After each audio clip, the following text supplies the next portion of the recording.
¿Qué tal, amigos, amigas?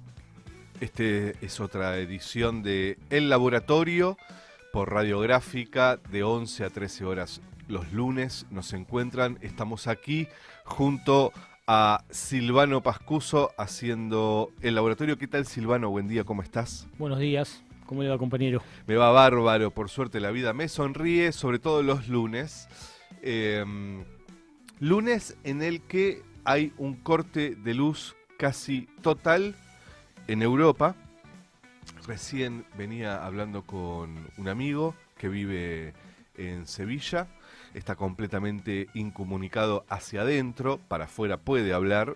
Hemos intercambiado unos audios de WhatsApp con él. Sin embargo, no se puede comunicar ni con la hija ni con el padre.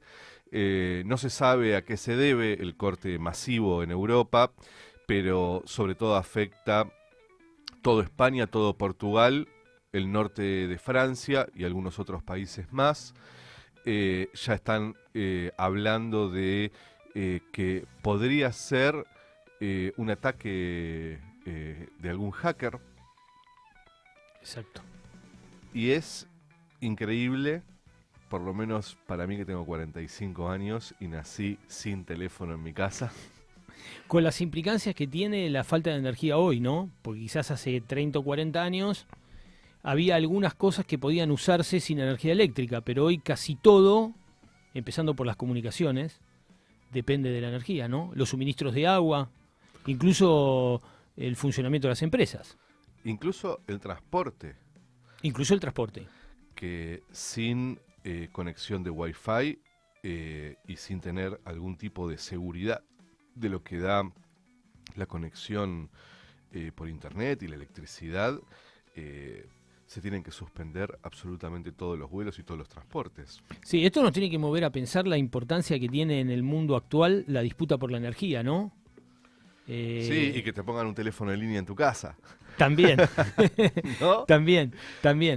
Pero la disputa por la energía es muy importante y esto demuestra que por lo menos para Europa es uno de los principales problemas que tiene que resolver, porque después de la guerra de Ucrania el suministro de energía en Europa está muy caro, el servicio ha subido muchísimo de precio, está costando mucho generar energía y transportarla, y la injerencia de los Estados Unidos en ese esquema es muy grande. Y por lo tanto no habría que descartar que el corte de energía tenga que ver con algún problema de carácter geopolítico. Así es, este es el lunes, por lo menos en el mundo, en este programa en donde yo tengo muchas expectativas de lo que vaya a suceder en la segunda hora. Nos visitan en el piso Eduardo Rinesi. Él, además de ser politólogo, filósofo y un piola bárbaro, fue también fundador de Carta Abierta, muy compinche de Horacio González, al cual quizás no se lo recuerda tanto, me refiero a su pensamiento, como creo yo habría que recordarlo o seguir discutiéndolo. Y también va a estar Juan Carlos Herrera, que es sociólogo, que le hicimos una entrevista hace unos días y más allá de que vos, Silvano, lo conocés muy bien a Juan Carlos, yo que no lo conocía, a mí me dejó bastante impactado y me pasó algo que después seguramente se lo podamos contar a él también. Y es que la entrevista que le hicimos a él yo la tuve que escuchar varias veces eh, para reforzar algunas cosas que él planteó. Y cuando se la compartí a algunos amigos en particular, me contaron exactamente lo mismo, que la tuvieron que ver 3, 4 veces. Y yo creo que cuando nos propusimos, junto con Silvano, armar este programa, y por supuesto junto con, con Radiográfica, la idea era justamente esta, ¿no? Intentar reflexionar sobre, por supuesto, los tiempos que corren, pero intentando profundizar un poco más en aquellas miradas que hoy hay acerca de este mundo, Y la idea de la segunda hora entonces es un poco eso, ¿no? Tener a dos personas que piensan mucho, que estudiaron, no como yo. Así que van a ser tres personas que piensan y que estudian. Yo traje mate, entonces yo voy a pasar el mate y seguramente intentaré hacer alguna pregunta. Estamos en el laboratorio. Hoy, como todos los lunes, hace algunos lunes, está en la operación Angie Moreno, que, como dicen en la tele, si no fuese por ella no estaríamos al aire y todo eso. En este caso, no solo no estaríamos al aire, sino que además el programa sería realmente un caos, ¿no? Así que Angie, esto yo no lo digo porque estoy al aire, sino porque realmente estamos muy agradecidos y de corazón, ¿sabes, Angie? Ok. Angie solo hace gestos, como todos los operadores, ¿viste? Que hacen gestos, que no... que en el CV ponen mudos. Entonces ahí los contratan. Bueno, Silvano, ¿qué pensás vos sobre la charla que vamos a tener? ¿Qué le podemos decir a nuestros oyentes acerca de por dónde vamos a ir en la segunda hora? Sí, yo creo que son dos personas que han, podemos decir, dedicado su vida a reflexionar, a estudiar y a pensar sobre la política, sobre la sociedad, sobre los procesos sociales de América Latina, de la Argentina y del mundo. Y me parece que es una buena oportunidad alternarnos acá en el piso como para poder indagar con mayor profundidad algunas de las cosas que hemos leído de ellos, hemos escuchado. En mi caso particular, Rinesi durante mucho tiempo fue un referente en lo que fue en los años anteriores la creación de las universidades nacionales, el proceso de discusión dentro de Carta Abierta, y en el caso de Juan Carlos, que es una persona que conozco muy bien y que todos los que lo conocemos sabemos que es una excelente persona y además una persona con un pensamiento y una profundidad muy grande en lo que dice, en lo que piensa y con un enorme compromiso, ¿no? Ujú. que lo ha llevado a lo largo de toda su vida. Así que creo que vamos a tener la oportunidad de profundizar bastante sobre algunos temas.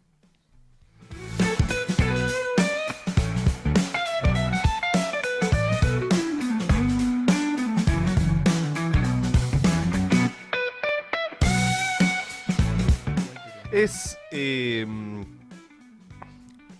noticia en todos los portales lo que sigue sucediendo en Europa con el apagón y lo que se sabe es poco, pero lo que fue inminente es un poco lo que charlábamos recién. Ya no hay servicio de transporte en Europa, no hay líneas telefónicas, no hay semáforos, no hay cajeros automáticos, no hay transferencias de dinero y la recuperación del servicio puede llegar a tardar hasta 10 horas más. Es de día en algunos países de Europa y por supuesto que hablo a boca de jarro, pero casi que está confirmado también que fue un ciberataque. Habrá que ver ¿De dónde procede, no? de dónde procede, Si es que alguna vez lo sabemos. si es que alguna vez lo sabremos. Pero empezaron algunos medios a conectar esto con la voladura del caño de Nord Stream. Claro. Yo no sé si es por el impacto que tuvo en términos de energía ese hecho que tampoco se sabrá nunca, pero hay muchas sospechas de que fue Estados Unidos, por supuesto, ¿no? Y habrá que ver ahora entonces si este ciberataque tiene que ver con más con la geopolítica y un ataque en función de eso, o, como sucede también muchas veces, de ataques individuales de sectores que tienen el conocimiento y que se lanzan a hacer estas cosas. Sí, esto también, digamos, expresa un tema que estuvimos hablando ya las semanas anteriores, que son los problemas que las sociedades occidentales están teniendo para administrar los estados, para administrar los servicios públicos, para proteger su seguridad interior y exterior. Y eso de lo que conversamos largo y tendido hace un par de programas sobre la crisis de la civilización occidental y los problemas que particularmente Europa está teniendo para conservar su hegemonía mundial, para presentarse como ejemplo de modernidad, de progreso, de bienestar. Es evidente que las sociedades europeas y los estados europeos están pasando por una crisis muy profunda y que cuando ocurren estas cosas son llamados de atención a que, bueno, algo está pasando, ¿no? Algo está pasando en el funcionamiento de esos estados y de esas sociedades. Bueno, creo que hay que seguirlo con mucha atención, porque quizás estamos acostumbrados desde hace mucho tiempo a mirar a Europa, a Estados Unidos y a Occidente como faro de civilización, como modelo de orden, como modelo de democracia, como modelo de consenso y convivencia social, y estas cosas los acercan un poquito más a los problemas que recurrentemente tiene el tercer mundo, el sur global y particularmente América Latina, y deberían hacernos pensar de que en todos los países del mundo hay inconvenientes, que en todos los países del mundo, en este mundo tan convulsionado, existen problemas estructurales y que afortunadamente en algún punto estamos un poquito más cerca. Sí, ellos tienen la costumbre, o han adquirido la costumbre, la perversa costumbre, de creer que había cosas que en su espacio geográfico y cultural no ocurrían, y bueno, están empezando a ocurrir, y eso está demostrando que hay un cambio de época, ¿no? Sí, siempre tengo muy presente, supongo que porque un poco me marcó las primeras lecturas de mi casi olvidada juventud, Frantz Fanon, en donde en Los Condenados de la Tierra, que para los que no lo leyeron, les recomendamos que lo lean. Sí, por supuesto. Sí. Que tiene un prólogo muy famoso también, pero que ese prólogo bajo ningún punto de vista tiene que tapar el libro de Fanon, en donde en Los Condenados de la Tierra también hablaba de, él creo que lo había llamado el boomerang, si mal no recuerdo, que era el momento en el que los africanos tomen venganza. Sí, vos sabés que yo, una de las cosas que estoy bastante convencido, no voy a decir totalmente convencido, pero bastante convencido, es que el siglo XX ha sido el siglo de la descolonización. Se lo ha identificado mucho con otro tipo de fenómenos, por ejemplo, con las 2 guerras mundiales, con el genocidio, con la Shoah, con el totalitarismo, pero también fue el siglo en el que los pueblos del sur global pudieron comenzar el proceso de emancipación, de construcción de sus propios estados nacionales, y hoy por hoy estamos viendo signos de que ese proceso de descolonización ha alcanzado una cota muy alta y que en muchos lugares del sur global la modernidad, el progreso, el desarrollo ya son moneda corriente, y estamos discutiendo que quizás el próximo papa proceda del sur global, quizás sea africano, quizás sea latinoamericano, quizás sea asiático, cuando históricamente la iglesia estuvo gobernada por europeos y particularmente por italianos. Entonces me parece que esto que ocurre en Europa, y que yo decía los acerca a los problemas estructurales que históricamente hemos tenido en el sur global, bueno, demuestra que las cosas en el mundo están cambiando mucho. Así es. Ahora, entonces, vamos a escuchar una canción de No Te Va a Gustar que se llama Los Villanos y que quizás hable un poquito de todo esto.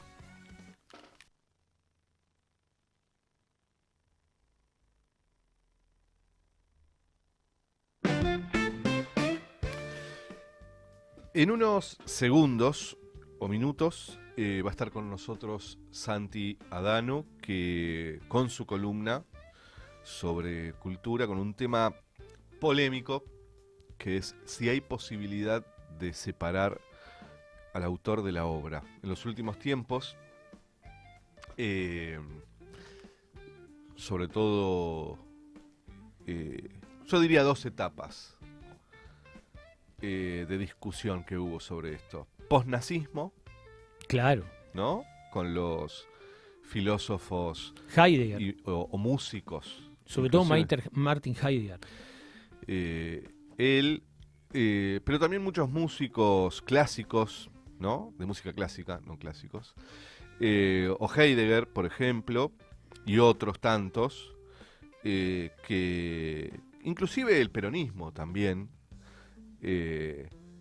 y la censura en las dictaduras, ¿no? De alguna forma han sembrado ese debate. Y luego también el feminismo ha puesto en discusión esto.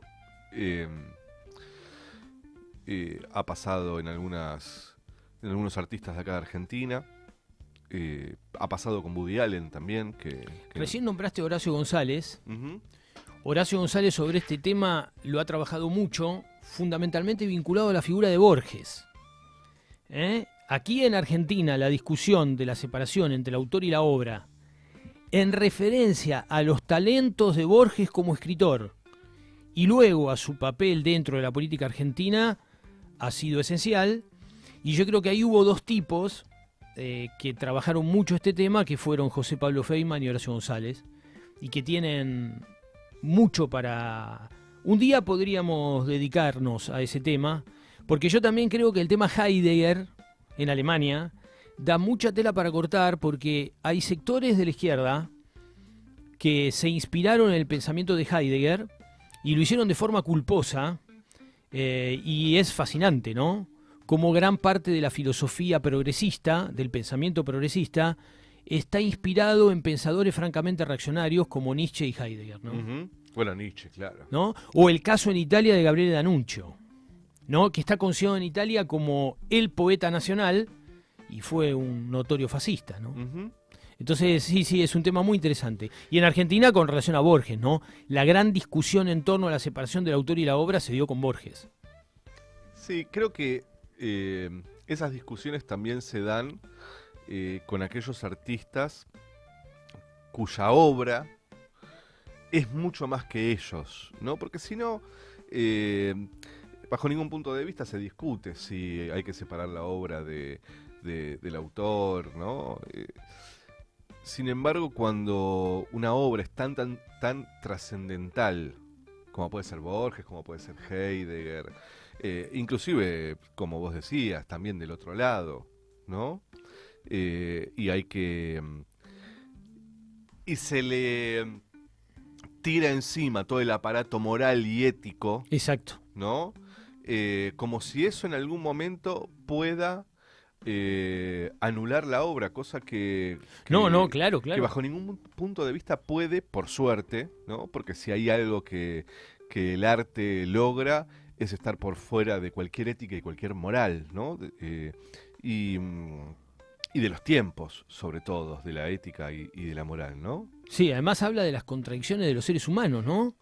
En general el ser humano es una especie contradictoria, la psiquis humana es contradictoria, y entonces el hecho de que un autor, un músico, un artista haya hecho grandes aportes a la cultura, no es que va por un carril distinto, pero sí forma parte de una faceta diferente a la que quizás tenga que ver con su compromiso político, ¿no?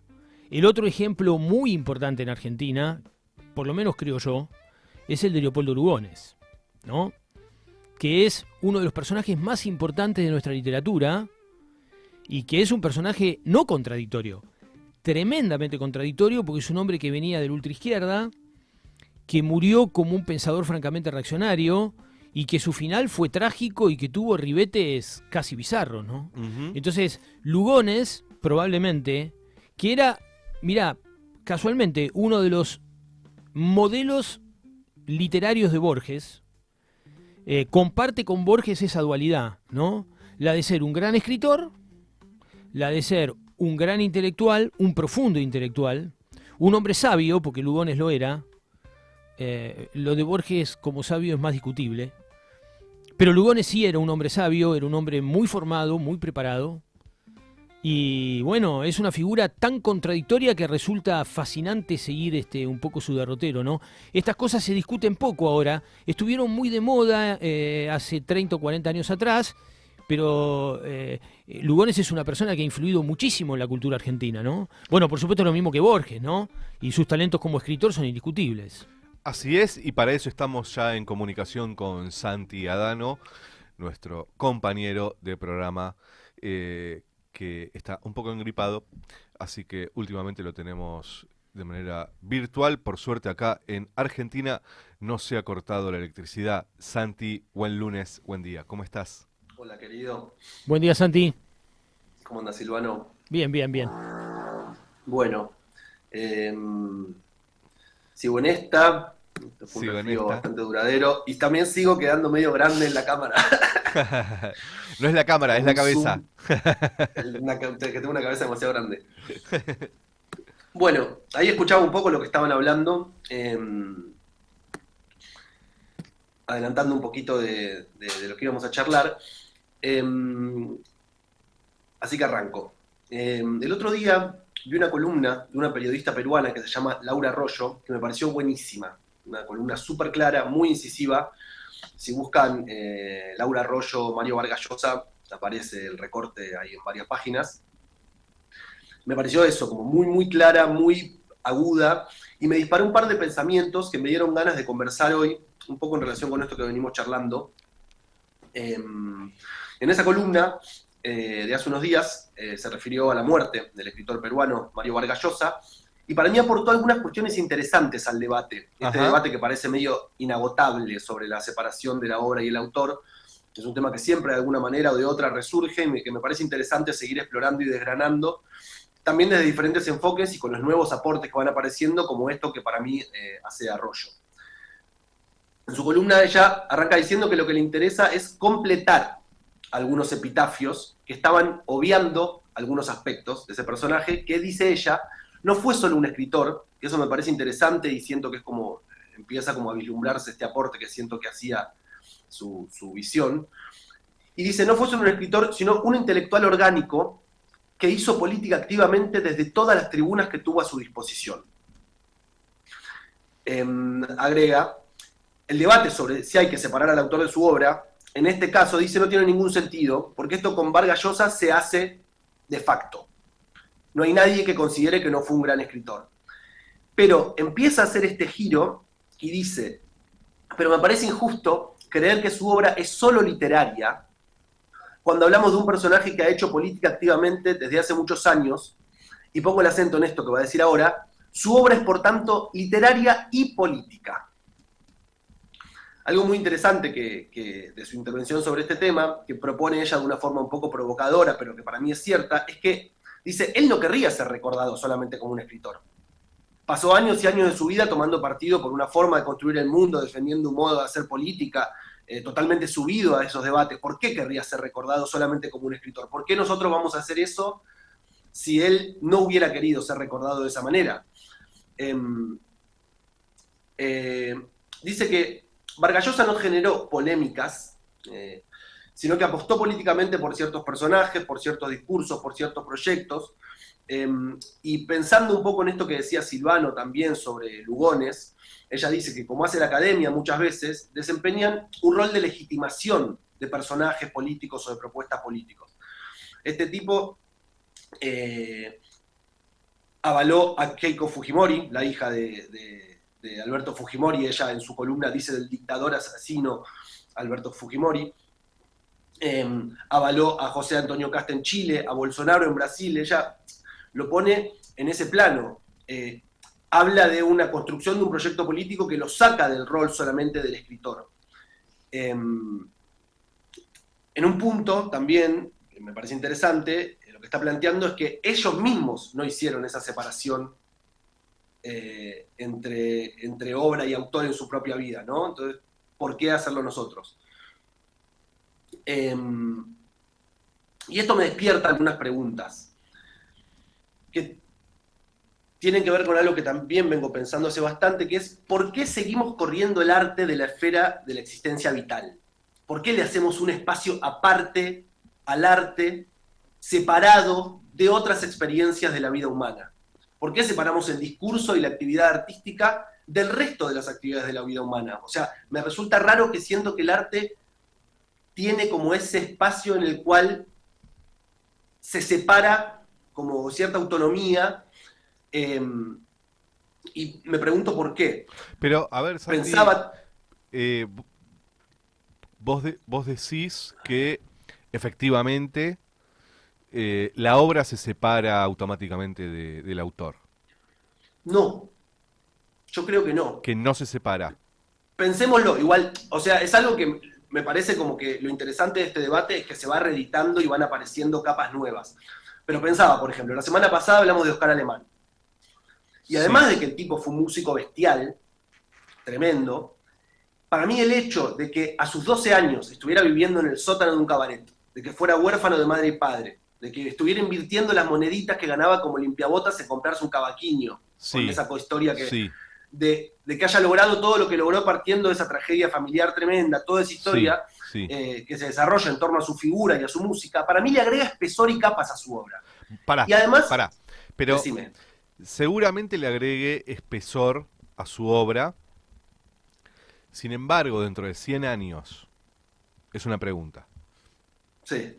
Cuando se escuche un disco de Oscar Alemán en el estéreo de un auto volador.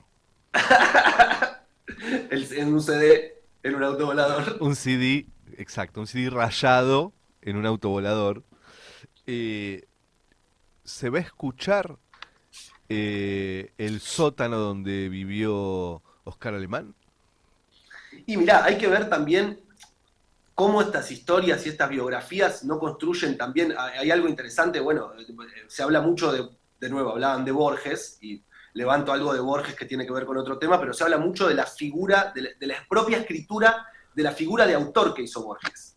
Eso también es parte de la literatura que encierra, para mí. O sea, Borges se escribió a sí mismo, se narró de una manera. No es que nosotros accedemos al Borges persona. Digo, hay toda una construcción de las figuras que hay que ver hasta dónde eso no hace que esas personas lleguen también a ser lo que son. Perfecto. No te interrumpo más. Sí, es para seguir pensando. Pero también pensaba, ¿no? A muchos de nosotros nos encantan las historias de vida de nuestros ídolos e ídolas. De hecho, están muy en moda las biopics. Justamente porque hay algo del tránsito por la vida de esos personajes que de alguna forma complementa o completa o explica algunas dimensiones de su obra. Hace poco salió la de Dylan, que A Complete Unknown, que está interesante, está buena. Digo, y por algo están tan de moda las biopics. Si realmente no nos interesara, o sea, si lo único importante de un artista fuera su obra, Hollywood no estaría invirtiendo millones en sacar biopics de un montón de artistas. No hay algo como del paso por la vida de los artistas que para mí también empieza a configurar un poco su obra. Sigo con otra idea relacionada con esto. Hace unas semanas también lo hablamos, Gerba, creo que en la primera de las columnas que hicimos. Para mí hay algo que me viene como también desvelando que tiene que ver con la idea, con el concepto de publicación, ¿no? Ajá. Las publicaciones, las piezas que se hacen públicas, que se publican, que se exhiben, son las que van formando el corpus de la obra de un artista o un artista, ¿no? Hace 30 o 40 años, si hablábamos de publicación, estábamos inequívocamente refiriéndonos a eso, era un libro o un disco, pero hoy si decimos publicación, se transmite otra idea inmediata, se piensa por ahí en un tuit, en un posteo, antes que en un libro, ¿no?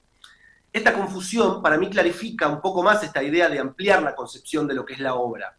El corpus de publicaciones de una figura pública, para mí es problematizable hoy, ¿no? En paralelo con los discos que publica un músico, por ejemplo, está publicando una serie de opiniones que quedan en sus redes sociales, salvo que después sean borradas, que pasa mucho también, que forman otro corpus que tiene también que ver con las intervenciones que esa persona en el flujo del discurso social, cómo interviene en el mundo.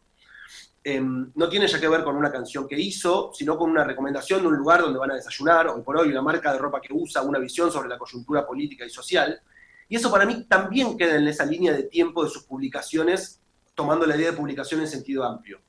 Con esto no quiero decir que no se pueda disfrutar una canción de Calamaro, porque hace unos tweets que dan asco, sino que de alguna manera todo eso que publica para mí también forma parte de su obra. Me interesa como algo de que no puedo evitar pensar la obra en un sentido más concreto, como de todo lo hecho, ¿no? Ya sean canciones, intervenciones en la vida política.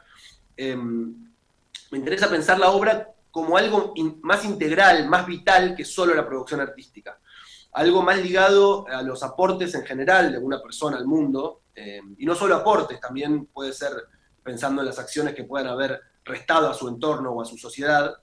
Y esta idea de Laura Arroyo de la obra de Vargas Llosa es literaria y es política, me parece muy acertada, y siento que abre una pestaña interesante en la discusión que se va reeditando a medida que pasa el tiempo, ¿no? Me interesa por ese lado. Bueno, Santi, está bien. Yo creo que hay un tema, nos quedan unos pocos minutos, pero creo que también hay un tema, Santi, acerca de lo que sucedió en los últimos tiempos, en donde hubo una posición muy fuerte acerca de que aquellos artistas con acusados de violencia sexual, de violencia física, etcétera, también había que cancelar su obra. Ahí ya nos metemos en otra cosa más delicada, porque cuando hablamos de violencias sexuales, de maltrato, para mí se inaugura otro debate distinto, ligado a este, pero que me parece mucho más complicado y que podemos pensar en arriesgar y conversar otro día. Algo interesante. ¿Qué pasó, Santi? ¿Qué pasó? No, algo interesante. No, pero algo interesante que escuché en relación con eso, cuando fue toda la secuencia de Cordera, que dijo Que barbaridades. dijo unas barrabasadas terribles en una entrevista con estudiantes de periodismo en TEA. No muchas más barbaridades de lo que canta en una canción. Totalmente. Donde le habla, sexualiza una pibita casi de jardín de infantes, ¿no? Totalmente. Buah. Y algo que decía alguien es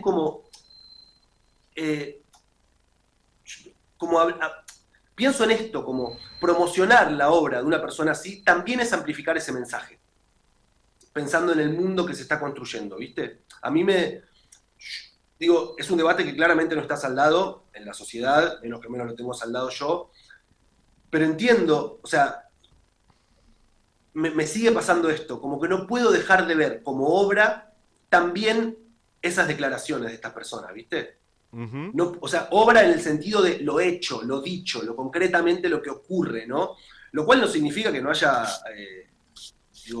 posibilidad de disfrutar de muchos artistas que han tenido, no sé, a mí Borges me encanta, por caso, digo, es un tipo que admiro un montón. No voy a dejar de leer sus cuentos, pero sí me parece interesante pensar, a mí me interesa romper el límite entre la obra literaria y la obra vital. Y me gusta esto de cómo lo dice Laura Arroyo. La obra de Vargas Llosa es literaria y es política. Muy bien, Santi. Muy bien, bueno, Santi. Queridos. Es interesante, es un debate, me parece inacabable. Adorno dijo, sigo con las citas hoy, Santi. Dijo, ya no es posible la poesía después de Auschwitz.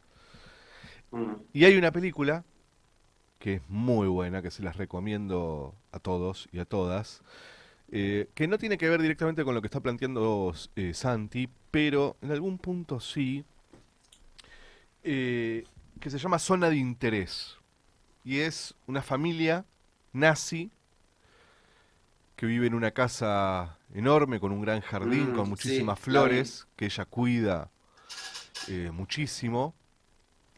Pero esa casa hermosa, donde transcurre una vida familiar tranquila y normal, está justo al lado de un campo de concentración donde se ve el humo de las cámaras de gas. Esa casa es la casa del comandante de Auschwitz. Exacto. Rudolf Höss. Exacto. Claro. Y un poco adelantándonos también a la segunda hora, cuando hoy hablamos de la crueldad, de los discursos de odio, para mí, y que se hable como algo nuevo, yo un poco me rehúso a creer que es algo nuevo. Y que como dijo Adorno, si bien se siguió escribiendo poesía, yo diría aún más, que en esta película lo que se puede ver es que inclusive se puede hacer poesía mientras está sucediendo Auschwitz. Y que el jefe del campo de concentración también puede escribir poesía. Hay una anécdota breve sobre Rudolf Höss que roza un poco esto que estamos hablando. Auschwitz tenía una orquesta de prisioneros. Tenía una orquesta sinfónica de prisioneros, eran 80, y tenía una orquesta de vientos de 120 músicos, que tocaban cuando los prisioneros salían a trabajar a la fábrica de IG Farben y tocaba cuando volvían.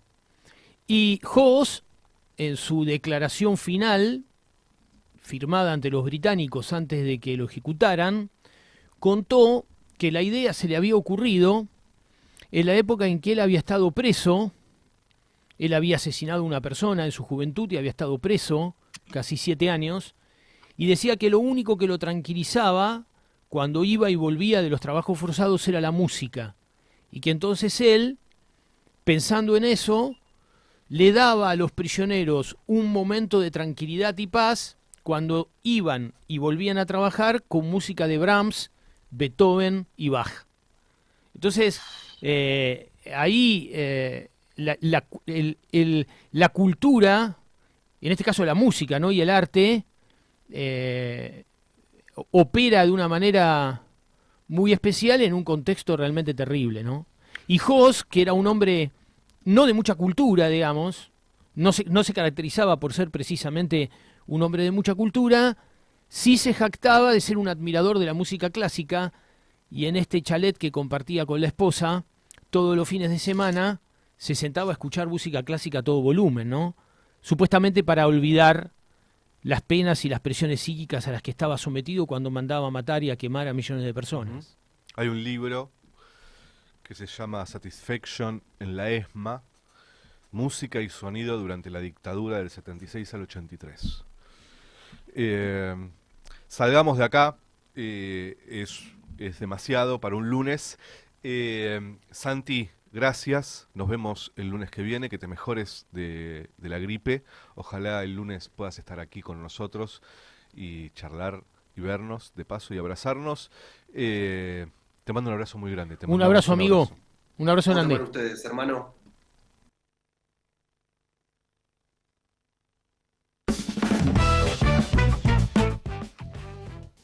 Amigos, amigas, estamos en el laboratorio por Radiográfica. Ya está con nosotros, junto con Silvano, está Juan Carlos Herrera. Lo conocieron ya en una entrevista que hicimos hace unos días. Él es sociólogo. Está Eduardo Rinesi también. Él es politólogo, filósofo también. Lo conocen, es la primera vez, igual que está en nuestro programa. Y como le decíamos un poco al principio, la idea es poder charlar de algunos temas que venimos charlando desde que comenzamos este proyecto, que es el laboratorio, cuyo nombre del programa tiene que ver con este laboratorio en el que se ha transformado la Argentina, quizás también el mundo, o por lo menos Occidente, acerca de los nuevos modelos de ultraderecha. Y Y la idea del programa entonces es poder salirnos un poquito de la coyuntura y reflexionar un poco más sobre esto. Así es. Bueno, ante todo, bienvenidos. Muchas gracias por haber venido. Gracias. Les agradecemos mucho que hayan venido. Yo quisiera iniciar con una reflexión, ¿no? Como para hacer un disparador y que podamos discutir e intercambiar ideas un poco entre todos. Nosotros acá nos propusimos indagar un poquito sobre esta famosa crisis de la gobernanza democrática, ¿no? Yo creo que se está hablando mucho de eso, pero a veces se precisa muy poco sobre lo que estamos hablando y se define muy poco y con muy poca claridad los términos de esa discusión. Así que como para empezar me gustaría escuchar qué es lo que opinan ustedes en torno a esa posible crisis de la gobernanza democrática, qué características tendría, qué aspectos ustedes creen que son los sobresalientes e importantes en todo esto y qué relación tiene esto, por supuesto, con el auge de estos movimientos de ultraderecha, ¿no? Sobre todo en Occidente. Sí. Bueno, yo en primer lugar, bueno, muchas gracias de nuevo a todos, a ustedes, a Riencia. Primero yo tengo un problema con la palabra gobernanza. Porque es una palabra que se usa mucho, los políticos lo usan. Y tiene una historia esa palabra. La palabra, hay una historia vieja de la palabra que está en el diccionario de la Real Academia, dice gobernanza, buen gobierno. Pero cuando se habla de gobernanza, en realidad se está haciendo mención, o se la menciona en el marco de otra semántica, que es la del Banco Mundial, que generó esta palabra gobernanza casi contemporánea con la globalización, como la nueva forma de gobernar el mundo, digamos, de salirse del esquema Naciones Unidas, que es un esquema de coordinación, entre comillas, entre estados soberanos o de acuerdos entre estados soberanos, e ir hacia una mirada, de acuerdo con la globalización, más de coordinación funcional, no de un gobierno mundial, sino de coordinación funcional entre gobiernos, empresas y supuestamente sociedad, ¿no? Esa era la definición o el concepto que manejaba el Banco Mundial. Pero a su vez esto habría que remitirlo a algo que ocurre unos años antes. En los 70, a mediados de los 70, bueno, existe un think tank, llamémosle, un tanque de pensamiento, como le llaman los americanos, que es la Comisión Trilateral, o Trilateral Commission. Es una reunión que se hace anualmente entre personalidades del mundo. Esto fue originado principio por el rey de Holanda y después lo tomó Rockefeller, o juntamente con Rockefeller. Trilateral porque en su origen, la década del 60, por ahí, participaba Europa, Estados Unidos y Japón. Entonces eran personalidades de estos tres espacios geopolíticos. ¿Y qué discutían? Discutían sobre lo que pasaba en el mundo. Pero hay una reunión importante que es en 1973, si no me equivoco, en que esa reunión produce un informe que se llama Informe de la Comisión Trilateral. Y ese informe plantea por primera vez la crisis de gobernabilidad de la democracia occidental. Vieron que los políticos argentinos les encanta usar la palabra gobernabilidad, en realidad muy pocos saben lo que están diciendo, porque la aplican desde con un cariz positivo, como diciendo un buen gobierno, y no, en realidad el informe de la trilateral cuando dice crisis de gobernabilidad de la democracia está diciendo la democracia está en una crisis y no se va a recuperar. Hay que buscar otro modo de gobernar los pueblos o las sociedades. ¿Y por qué esta crisis de gobernabilidad? Esta crisis de gobernabilidad porque el crecimiento del estado de bienestar presionaba sobre la distribución de la riqueza, cada vez más, sobre todo en Europa, Estados Unidos también, y en algunos países del tercer mundo, Japón también. Los sindicatos estaban todavía fuertes, organizados, ¿no? Y presionaban en un momento en que los capitales se estaban deslocalizando desde el centro a la periferia para buscar mejores condiciones de pago de salario, no pago de impuestos, etcétera, etcétera. Entonces, estas demandas ponían en riesgo el equilibrio sistémico de la democracia, ¿no? Entonces, cuando hablamos de gobernanza democrática, me gusta traer esto a colación porque para ponerlo en un marco, digamos, ¿no? Ujú. Y nada, yo creo que sí, está en crisis, pero se puede ver la crisis desde esa perspectiva y también desde nuestra perspectiva, con otros valores y otras perspectivas diferentes, ¿no? Eduardo. Muy interesante, muy interesante. No te dejó pasar Juan Carlos. Claro, la connotación muy marcada que tiene la idea de gobernanza, además de ser un anglicismo más o menos horrible, ¿no? A mí es una especie de sarpullido esas palabras, pero me parece que yo me tomaría muy en serio lo que acaba de decir Juan Carlos, que señala hasta qué punto cuando pensamos en términos de gobernanza, o traduzcamos apenitas, de gobernabilidad, estamos pensando siempre desde las perspectivas de aquellos que necesitan al mundo gobernable, a las demandas contenidas, al sistema en orden, ¿no?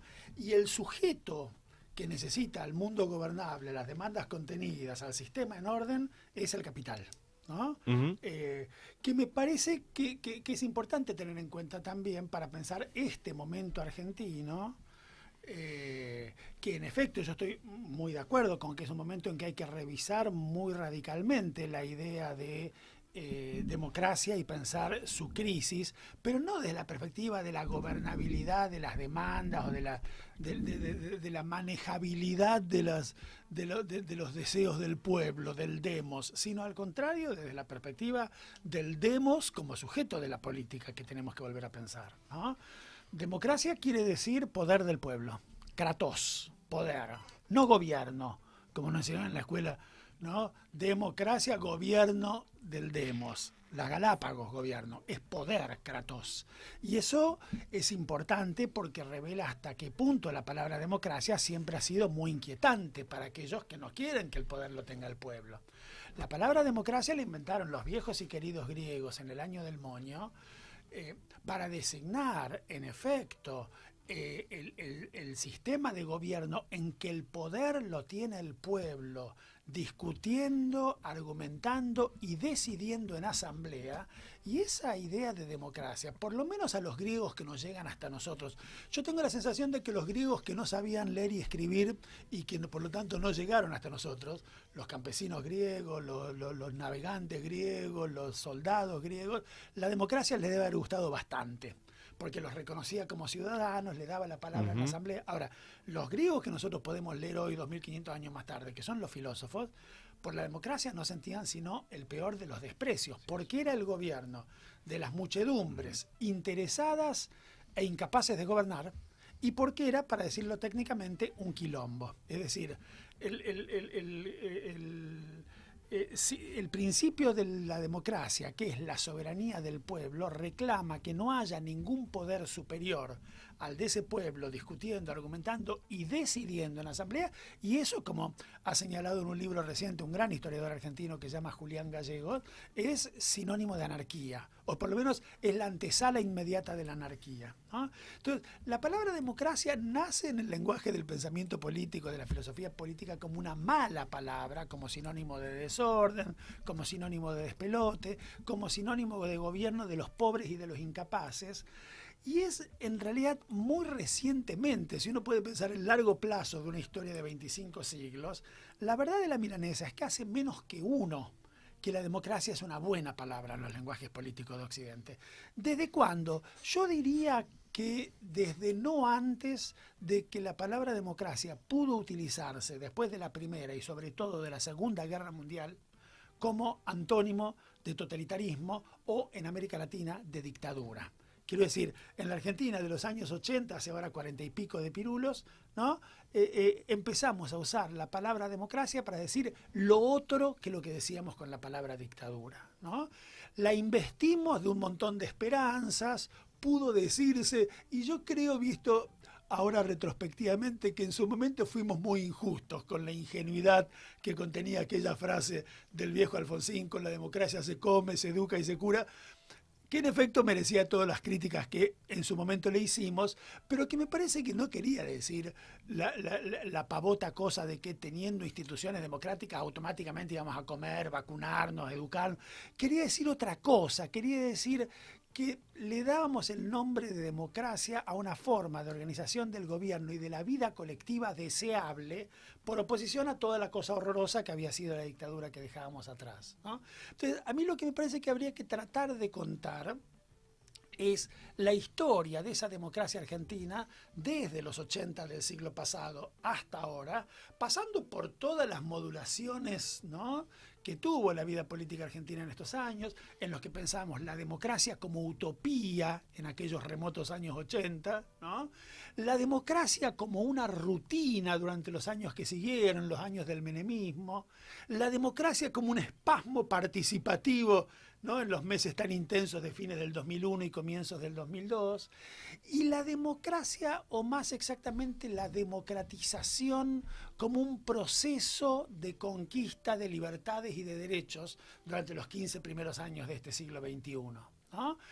Hasta que la idea de democracia desapareció en medio de la escena. El macrismo la usó poco y nada, era un gobierno profundamente antidemocrático, que no se daba a sí mismo el calificativo de democrático. Ese calificativo no se lo dio el propio gobierno macrista, se lo dieron unos cuantos politólogos que necesitaban que el macrismo fuera una nueva derecha democrática para poder tenerla como objeto de estudio y como objeto de sus papers en los congresos a los que asisten. Quiero decir, tanto la politicología compró que su misión era dar cuenta de las fuerzas de la vida democrática, que necesitó que una derecha autoritaria y fidelista como la de Cambiemos fuera democrática, por la simple razón de que habían ganado una elección, para poder escribir libros sobre ella y decir las tonterías que hemos leído sobre la presunta nueva derecha democrática, ¿no?, en aquellos años. Y este gobierno que tenemos, autoritario de aquí a la China y sin ninguna duda y sin ninguna discusión posible, y no conozco a nadie que se le ocurra decir que Cambiemos es una nueva derecha democrática o neodemocrática o ninguna tontería así.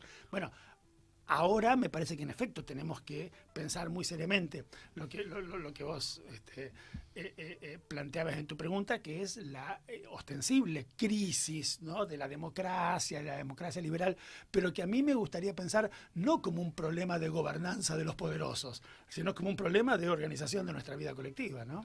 Ahí yo les quería introducir un tema previa a la siguiente reflexión. Bueno, yo tengo la desgracia de ser politólogo, pero yo también me presentaba como sociólogo, politólogo. Tengo la desgracia de ser politólogo, pero bueno, después lo corregí aspirando de la vieja politología. Aspirando a ser historiador. Pero no, yo les quería plantear lo siguiente. En mi época de estudiante, allá por los años 80, finales de los 80, principios de los 90, estudiábamos mucho este problema de la gobernabilidad, ¿no? Vinculado mucho con la transición de la dictadura a la democracia y la capacidad de la democracia para construir estabilidad gubernamental, paz social, consensos y demás. Hoy eso ha quedado muy lejos, ¿no? toda esa literatura ha quedado muy lejos, ha quedado como un poco antigua, en gran medida porque las sociedades se han transformado muchísimo, muchísimo. Entonces quería continuar un poco esta conversación yendo por el lado ya no tanto de las élites o de los sectores dirigentes, sino de las transformaciones profundas que están sufriendo las sociedades, sobre todo en Occidente y particularmente en América Latina. ¿Y cómo ven ustedes esos cambios en relación al problema de la democracia? Esto es, ¿cuánto de ese cambio es efectivamente muy profundo? Si lo es. ¿En qué aspectos creen ustedes que es más profundo? ¿Y cómo afecta esto a la democracia y sobre todo a la participación popular, ¿no?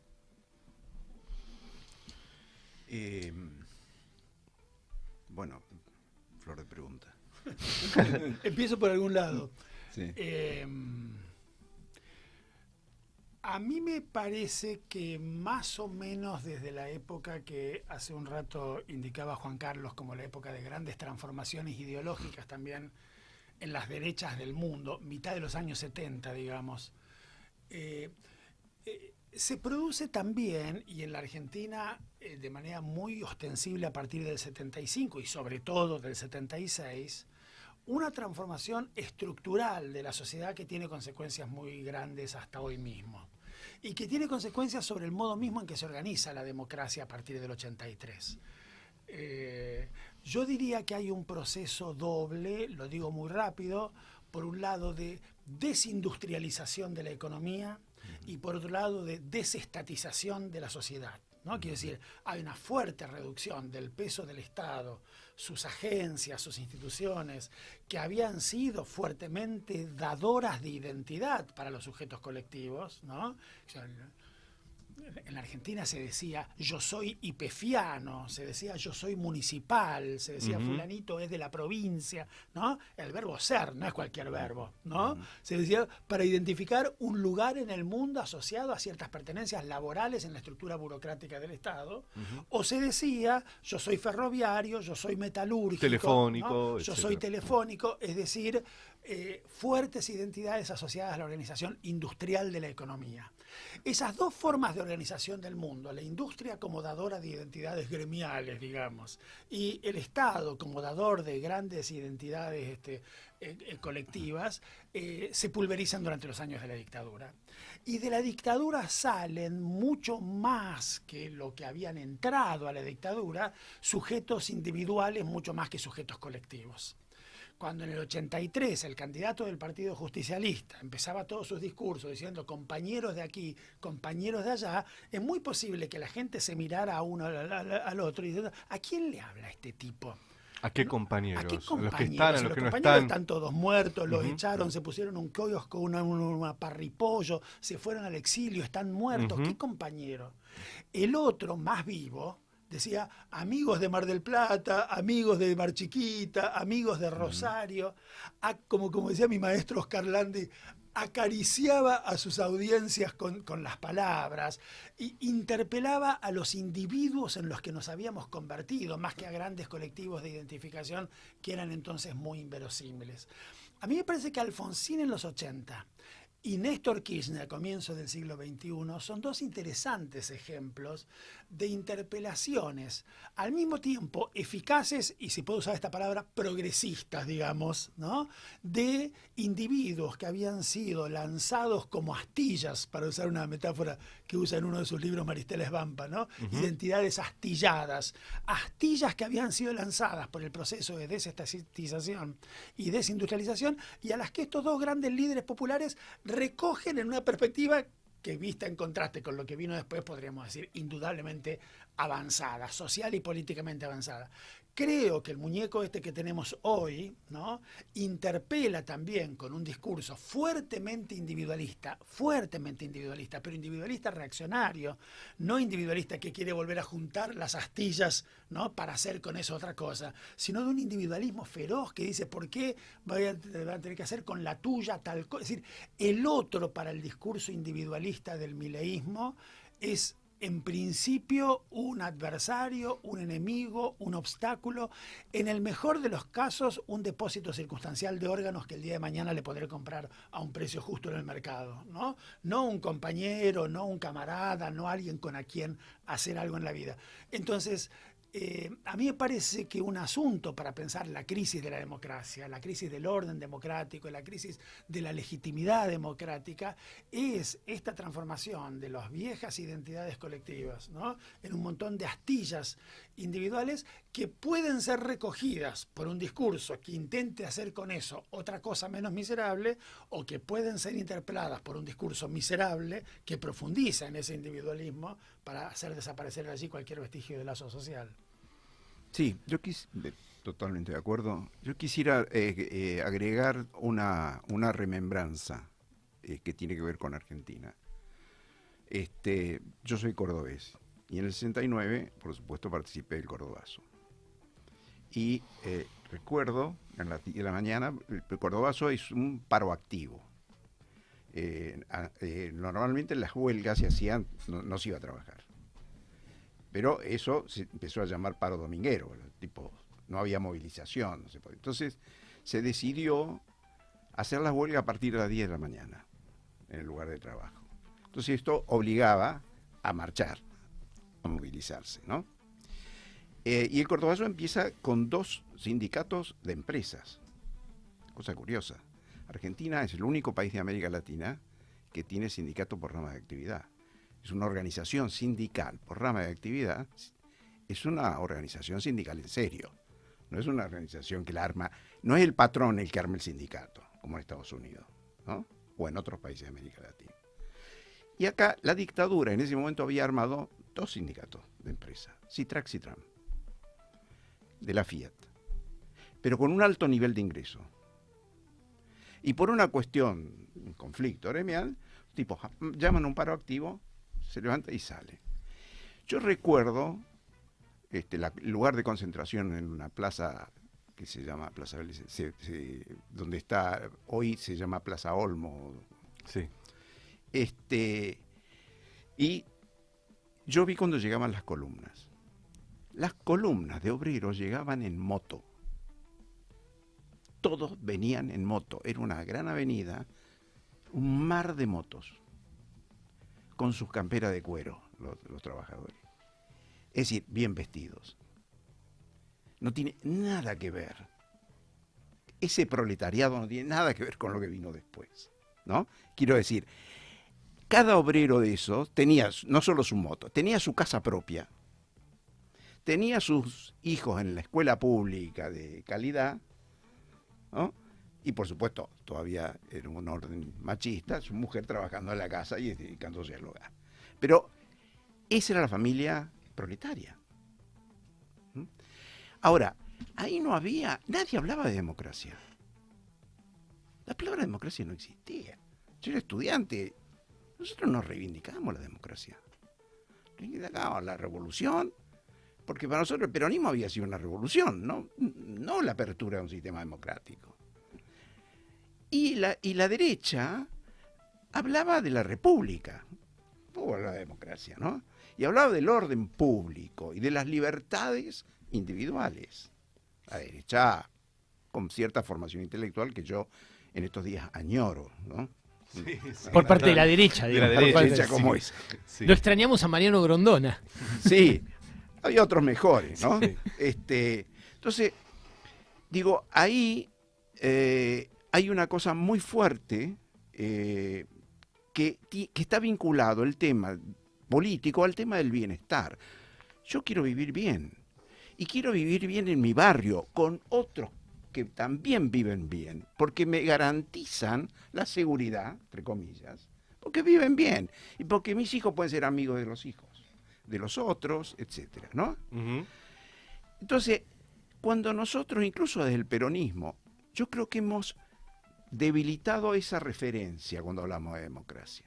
Entonces, nos hemos hecho, sí, hablo porque soy peronista, bueno, ser peronista no es nada, no es, es todo equívoco, ¿no? Una definición muy equívoca, ¿no? Yo digo siempre, el peronismo es una historia de ilusiones militantes y derrotas democráticas. Pero,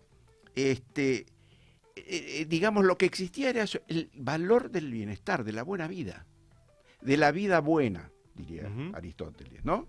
De la vida buena. Eso se perdió en el debate, en el diálogo político, en la concepción de la política en Argentina. Y entonces, reivindicar eso solamente bajo las formas institucionales, a mí me parece que el último grito, en ese sentido lo dio Alfonsín, yo estoy de acuerdo, lo dio Alfonsín, con la democracia se come, se educa, etc. Ese fue el último grito democrático real. Después no hubo más. Bueno, hubo experiencias de apertura, hubo experiencias de mejor comprensión de los intereses sociales, hubo una serie de cosas, pero no se volvió a eso, a ese concepto. Entonces, a mí me parece que una cosa importante es rescatar y recuperar ese concepto, que tiene que ver con el bienestar, con el estado de bienestar. Y con el equilibrio de mercado también, si se quiere. Pero, claro, equilibrio de mercado es un mercado competitivo. Hoy no hay mercado. Hoy lo que tenemos son corporaciones que no compiten, porque la competencia desapareció del mercado. Hoy tenemos corporaciones que son agentes de poder, que se apropian de la institucionalidad pública y la manejan como en la dinámica del mercado. Eso es lo que tenemos hoy. Entonces me parece que hay que redefinir muchísimas cosas, revisar y redefinir muchas cosas. Y poner en cuestión en los debates este tema de la democracia, ¿no? Porque no es volver al peronismo, no es volver al 73, no es volver al 83, no, es otra cosa hoy, para adelante, es otro reto, es una experimentación nueva, me parece. Estábamos escuchando los cosas de al lado que dice en un momento los obreros rumbo al yugo, como todas las mañanas, mientras que hablando bacanas pasa un tipo en curdelao.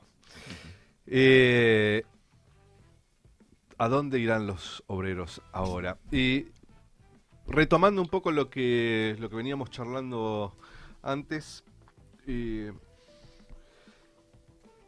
¿hay posibilidad de este buen vivir, de esta buena vida que recién decía Juan Carlos, bajo un sistema democrático completamente tomado, esto es mi opinión, por las corporaciones económicas, retratado, contado, descripto por los medios de comunicación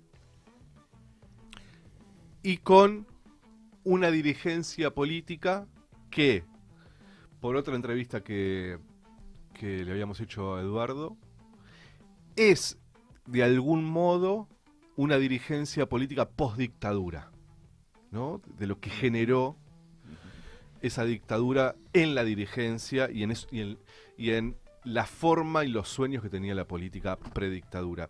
¿Es posible? ¿Está bien que la discusión sea acerca de si es posible con el sistema democrático o en realidad lo que habría que discutir es si es posible con las corporaciones económicas, el sistema de medios, la dirigencia política, etcétera? Comienzo, hago un paréntesis. Sí, por supuesto. Y después le paso a lo que quieras. Eduardo, porque me parece que es un tema que puede dar mejor fe que yo. En el tango que acabamos de escuchar, hay algo que está y que yo creo que caracterizaba al estado de bienestar o hacia la sociedad de bienestar y que hoy no existe, o por lo menos no existe con ese espíritu, que es la fiesta.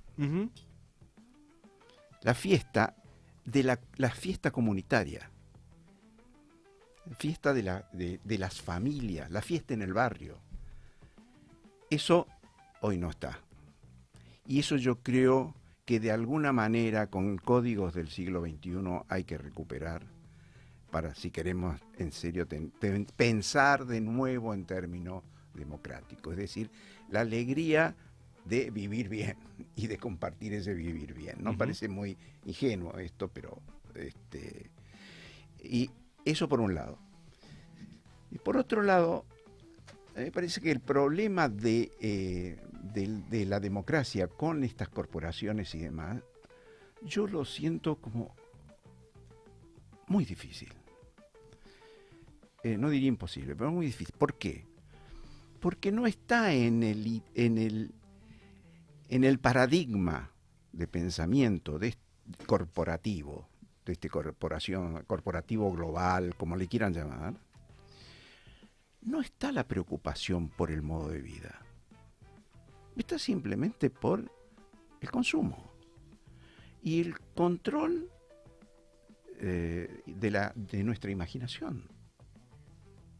Entonces, en realidad, el modelo es un pueblo de esclavos. Se puede decir con términos más adecuados a esta cultura tecnocrática, pero es así. Entonces, yo lo veo muy difícil en ese sentido. Hay que trabajar, hay que hacer esfuerzo y demás, pero lo veo difícil. Porque además, juntar política con... Hoy la política es manejo de medios y fines. La política es racionalidad de medios y racionalidad de fines, las dos cosas. ¿No? Decía Max Weber, siempre insistía, Max Weber antes de morir dice, sí, la racionalidad que está ganando es la racionalidad de los medios, es la racionalidad tecnocrática. Si esto sigue así y la política se olvida de los fines, a la humanidad le espera una larga y gélida noche polar. Estas son palabras de Max Weber. Y me parece que lo que ha ocurrido es eso. Los fines desaparecieron de la política, del discurso político, del pensamiento político. En Argentina desaparecieron a partir del menemismo. Desaparecieron los fines. Menem entroniza, no lo supo nunca, pero entronizó, ¿no?, esta mirada, este paradigma de los medios y de la eficiencia. Y el Estado fue cautivado por esto. Y me hago cargo de lo que me toca. Los que trabajamos en el Estado también fuimos cautivados por esta de la eficiencia de los medios. Había que ser eficiente, había que generar resultados, había que generar productos, había que generar como si fuera una empresa, ¿no? Famosa New Public Management, ¿no? La nueva gestión pública, que venían las recetas del Banco Mundial. Entonces, la política perdió la gestión en el Estado y perdió la proyección ideal hacia dónde hacia dónde llevo a este pueblo, porque el pueblo desapareció como sujeto también. Entonces quedaron los influyentes nada más, ¿no? Yo me acuerdo, recién hizo mención a Alfonsín. ¿Sí se acuerdan? No sé si ustedes son más jóvenes, pero de los capitanes de la industria. Los capitanes de la industria fueron unos golpistas fenomenales. Fue el primer corporación, no el primero, pero ¿qué le hace el golpe a Alfonsín? Le hace el golpe económico, ¿no?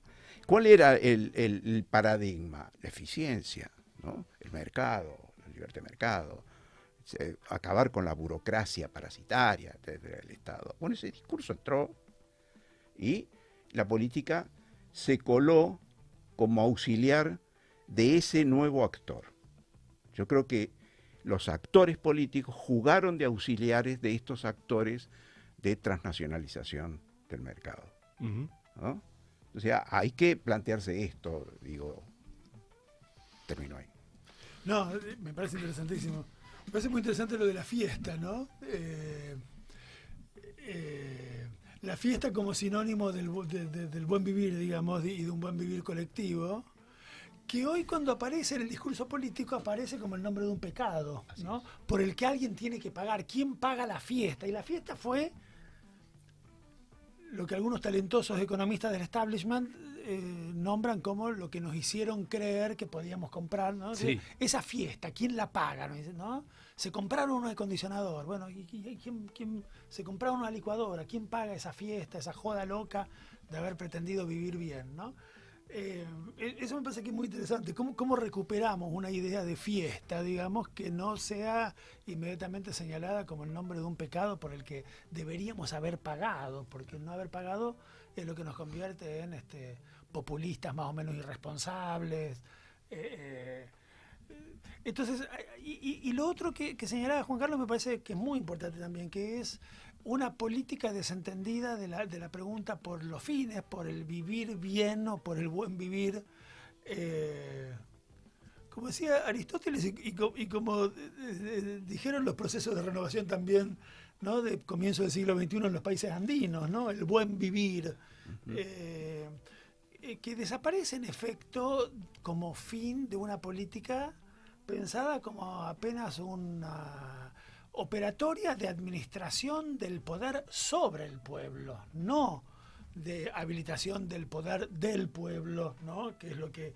Entonces, a mí me parece que ahí hay una pregunta para hacernos, que es la pregunta por la reconstrucción de un sujeto popular en sociedades en las que ese sujeto popular, por las razones que decíamos hace un rato, está hecho pedazos, porque se destrozó la industria, porque desapareció el Estado, por lo menos como dador de grandes identidades colectivas, y apareció apenas, como decía Juan Carlos recién, como un instrumento al servicio de los poderosos en el mundo de la economía, ¿no? Entonces, ¿cómo pensar la reconstrucción de un sujeto popular en un país donde lo que parece haber apenas es una colección de sujetos individuales, egoístas, posesivos y sin vínculos con el de al lado, ¿no? Yo en este tiempo volví a leer interesado por tratar de pensar este momento de individuos sueltos, de individuos aislados, de individuos solos, de individuos tristes, derrotados, humillados, que es como nos sentimos todas las mañanas. Volví a leer El hombre que está solo y espera, de Raúl Escalabrini Ortiz, 1931. Su primera edición, su edición famosa y un poquito más grande del 34, pero la primera edición es del 31, es decir, primer año del gobierno de Uriburu. Destrucción por la vía de un golpe de una interesantísima experiencia democrática popular. Sensación, la de Irigoyen, sensación en efecto de soledad, de derrota, de humillación. Los hombres, dice Scalabrini, están solos y están tristes, y al caer la tarde se reúnen para disimularse un poco a sí mismos su propia soledad en los bares de Buenos Aires, donde no hablan entre sí, donde casi respiran aliviados, dice Scalabrini, cuando suena en la vitrola un tango que pretexta el silencio de todos. Se sientan en la misma mesa pero no tienen nada que decirse, ¿no? A mí me parece que ese retrato, ahora no nos sentamos en las mesas de los bares, nos sentamos frente al televisor, vemos una serie de Netflix, ¿no? Pero a mí me parece que hay allí una descripción de una situación de soledad, de humillación, de derrota, de desmembramiento de lo colectivo, de astillamiento de lo que había sido común, que es interesante para pensar este momento. Y lo que me resulta interesante de ese libro de Scalabrini es que, a pesar de todo y de esa descripción tremenda que hace Scalabrini sobre ese momento, ese hombre que está solo, dice Scalabrini, espera. Y uno podría preguntarle, pero Scalabrini, ¿qué espera? ¿Qué espera? Si está solo, si está humillado, se perdió el laburo, si perdió a su líder político, si lo hicieron pelota, ¿qué espera? Y yo me preguntaba, ¿quiénes eran esos hombres solos y curiosamente a la espera en los cafés de Buenos Aires en 1931? Y me imaginaba que los más viejos de ellos podían, de jóvenes, haber intervenido posiblemente en la Revolución de 1890, que los un poco menos jóvenes posiblemente habían tirado algún tiro o alguna piedra en 1905, que casi todos seguramente habían votado con las dos manos a Hipólito Yrigoyen en 1916, que alguno habría tenido algún primo medio quilombero en Córdoba en 1918, ¿no? Y entonces me parece que ahí hay una cosa para pensar, porque a pesar de lo que nos quiere hacer la sociología, lo que nos quiere hacer creer la sociología más empirista, más crasa y pavotamente empirista, que nos quiere hacer creer que una sociedad es la suma de los tipos a los que reúnen focus group, ¿no? Para hacerles responder cosas conservadoras a sus preguntas que tienen como casi única respuesta posible las respuestas conservadoras que esperan, y después llegar a la brillante conclusión y llenar libros explicándonos que los argentinos somos conservadores, ¿no? Me parece que una sociedad es una cosa más complicada, que los sujetos somos sujetos más complicados, que nunca somos solamente aquello que la historia ha hecho de nosotros hasta depositarnos en el punto del presente en el que hoy estamos, que siempre somos además y en un nivel más profundo al que tenemos que encontrar los mecanismos políticos para acceder. Siempre somos también la memoria de las viejas luchas, la memoria de las viejas utopías, la memoria de las viejas identidades, ¿no? Si esos hombres que en 1931 estaban gobernados por Uriburu todavía esperaban, y es interesante, Scalabrini dice la palabra esperanza, espera, ¿no? El hombre que está solo y espera. Borges, 5 años antes, amigo de Scalabrini, casi forjista, digamos, irigoyenista, como toda esa muchachada, como Scalabrini, como el joven Jaureche, había escrito El tamaño de mi esperanza, ¿no? Espera, esperanza, palabras irigoyenistas en la derrota. Pero si hay motivo para la espera y para la esperanza, y por lo tanto si hay obligación de reconstruir algo del orden de la política para que esa esperanza tenga en efecto una verosimilitud, es porque somos también, además de lo que aparece en los focus group, además de lo que aparece en las cámaras Gesell, además de lo que aparece en las respuestas pavotas a las preguntas pavotas de los encuestadores, somos un conjunto de otras cosas, ¿no?, que tensionan con este presente miserable y que la política tiene la tarea de activar también. Eso me parece lo que hicieron los grandes líderes políticos de los que hablamos hoy, aunque fuera demasiado rápido. Alfonsín en su momento, Néstor Kirchner en su momento. 25 de mayo del año 2003 salió Néstor Kirchner al balcón de la Casa de Gobierno y miró para abajo. ¿Qué habrá visto? Una sociedad hecha pelota, tipos vendiendo pochoclos en la plaza, grupo de trabajadores desocupados en la mejor de las hipótesis. Yo no estaba, yo que lo voté con las dos manos no estaba, lo estaba viendo por televisión. La sociedad estaba hecha pelota, ¿no? Y sin embargo el tipo dijo, bueno, pero una sociedad no es solamente esto.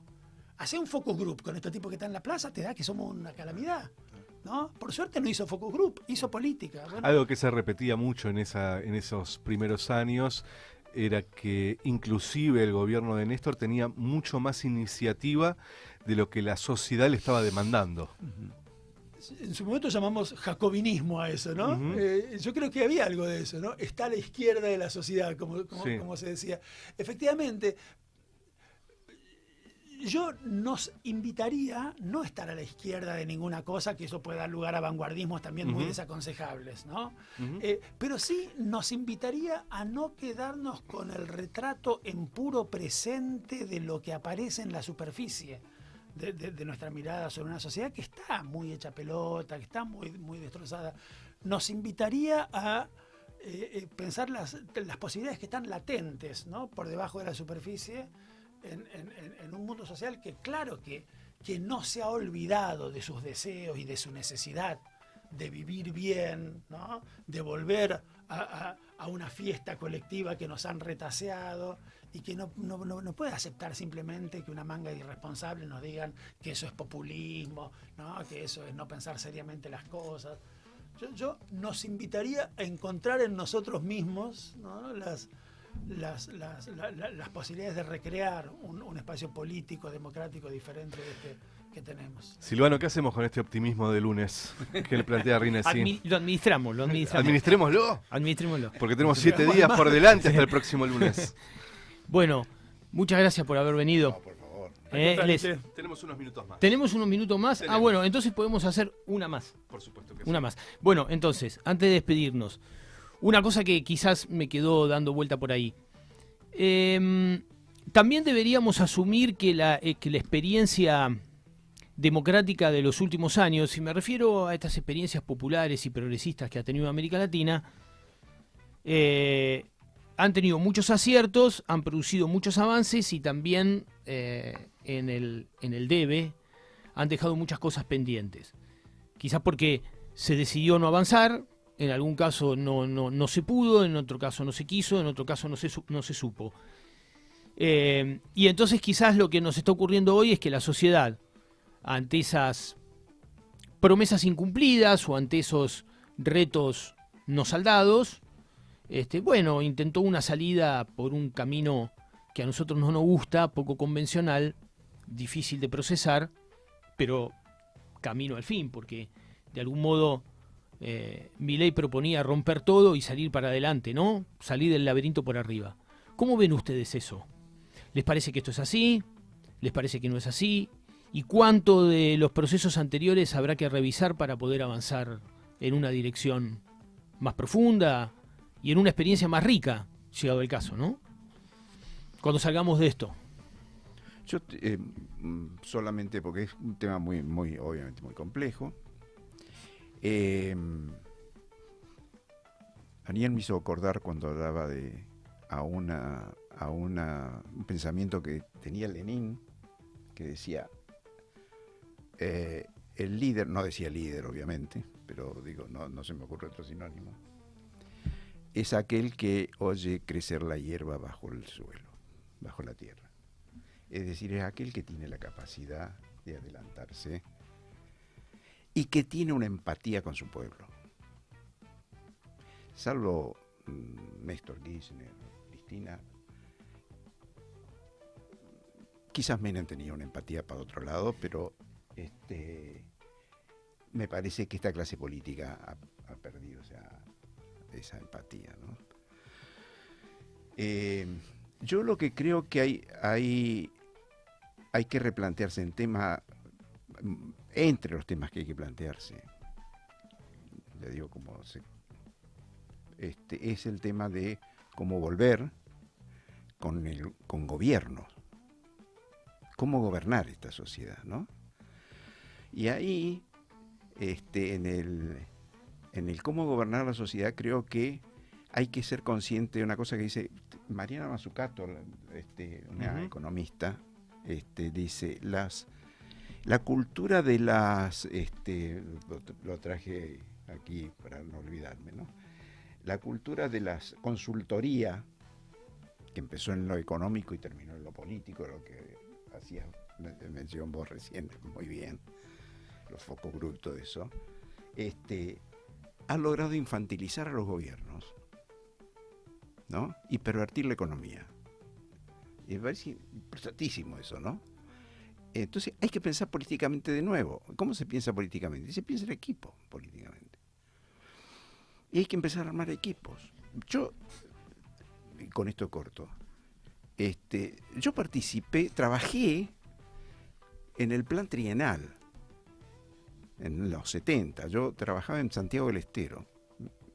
Trabajaba en un proyecto financiado por el BID que era para desarrollar un proyecto agrícola en donde ahora está el dique de Río Hondo. Había que trasladar la población que vivía ahí y se hizo todo un emprendimiento agrícola fabuloso. Yo trabajé ahí. Y nosotros éramos equipos, yo era politólogo, trabajaba con antropólogos, había ingenieros agrónomos, había veterinarios, había de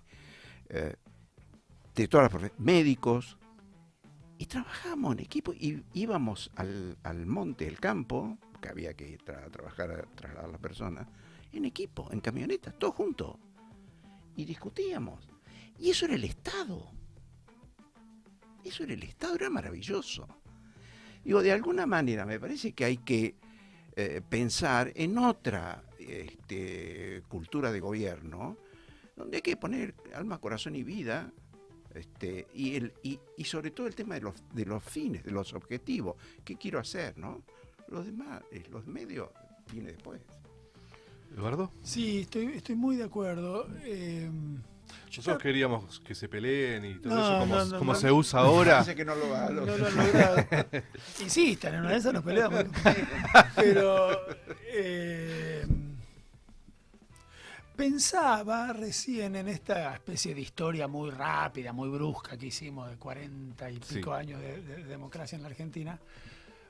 Pensaba en relación con esto, en los muchos señalamientos que se le hicieron a los déficits de nuestras democracias, a las limitaciones que tuvo nuestra democracia durante todos estos años. Yo diría que esos señalamientos fueron, si lo tuviera que decir de manera muy esquemática, 3. Uno, que fue aquí mencionado y sobre el que conversamos, el señalamiento, digamos, a la reducción politicista de la democracia que se desentendió del problema de comer, educarse, curar, ¿no? Es decir, la crítica alfonsinista, digamos, no, la democracia no puede ser solamente votar y que no te torturen en la comisaría. Tiene que ser eso como punto de partida, desde luego, pero además tiene que ser acercarnos un poco al buen vivir. Primera cuestión. Segunda cuestión, esto lo introdujeron sobre todo los 3 gobiernos kirchneristas, la cuestión de los derechos. No hay democracia sin derechos y sin un Estado que garantice esos derechos que tienen que ser universales, porque los derechos son universales o no son, si no son privilegios, son prerrogativas, ¿no? Entonces, y una tercera cuestión que me parece que atraviesa todo este ciclo de 40 años, sobre la que hemos batido mucho el parche en muchas ocasiones, frente a Alfonsín, también frente al kirchnerismo y sobre todo frente a los gobiernos de Cristina. No hay democracia sin una participación deliberativa y activa de los ciudadanos en los asuntos públicos, ¿no? La democracia es también participación. No es solo garantía de derechos desde arriba de un aparato del Estado gobernado por unos tipos que la tienen re clara, que son mucho mejores que nosotros, que son unos capos, que la noche antes de ir a votar nos van a decir por quién hay que votar, porque ellos saben, porque son buenísimos y no nos animamos ni siquiera a sugerir que en una de esas teníamos otro nombre posible, ¿no? Yo pensé que era eso, ¿sabes qué? Yo creo Hace que unos años vengo pensando que era eso. eso fue un problema grave que tuvimos y me parece que la reconstrucción de una democracia más democrática entre nosotros requiere también una creencia menor en los liderazgos providenciales, en la gente que se la sabe toda, que es un capo o una capa. Democracia es participación y un gran líder democrático es el líder capaz de construir espacios para esa participación, no de clausurarlo en nombre de lo claro que tiene las cosas. A mí me parece que yo insistiría en este momento en la Argentina, insistiría en eso. No hay democracia sin participación diversa, plural, polémica, y eso es lo que me parece que deberíamos tratar desde los ámbitos en los que desarrollamos nuestro trabajo, también desde el ámbito de las ciencias sociales, ¿no? Demasiadas veces convertido en una pura herramienta técnica, demasiadas veces dispuesta a aceptar una torpe división del trabajo intelectual que separaba, ¿no?, a los sociólogos como expertos en pobreza, a los politólogos como expertos en ciudadanía, a los economistas como expertos en riqueza. ¿Qué es eso? ¿Cómo pensar procesos que son mucho más complejos, ¿no?, aceptando esas? Entonces yo diría pensar con más complejidad las cosas y sobre todo, como decía Juan Carlos recién, pensarlas entre todos, animarnos al despelote que es la participación. Es mucho más tranquilo eludir el problema de la participación, pero es mucho más democrático comprarnos ese problema. Estuvo Eduardo Rinesi, estuvo Juan Carlos Herrera en este hermoso programa que hicimos hoy junto con Silvano Pascuso, que es el laboratorio. Estamos muy pasados de tiempo. Gracias, Angie, por la operación y la paciencia.